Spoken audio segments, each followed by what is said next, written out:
ايه وعد واحد. دبي اگه تاکی شد کرد ماتی شی کی ها ها؟ اگه تاکت کردی به ماتی شی کی باشا أخو جودك. دبي ماتی کی بی خوی اما حزم زور لخوارنه جو. تعود گرش با قربان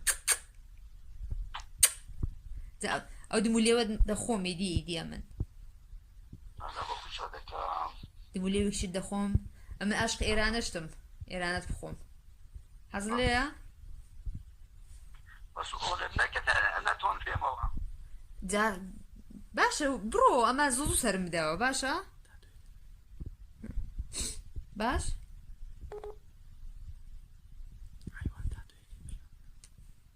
تبغى مجاني من اختياري او تاتوی که ساز بس نه او سارة او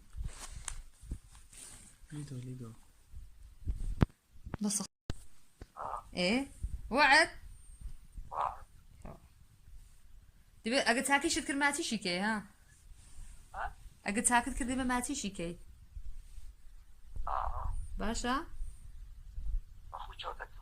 دبي ماتی کی بی خوی اما حزم زور لخوارنه جو. تعود گرش با قربان او دي مولي ود دخوم يدي من أنا أخو جودك. دي مولي وش دخوم اما اشق ايران اشتم ايرانات بخوم حصل ليه بس أقول إنك أنا تون في موقع. دا باشا برو اما زوزو سرم داو باشا باش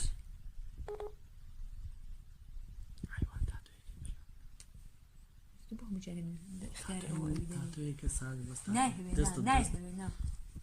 او سارة او لیدو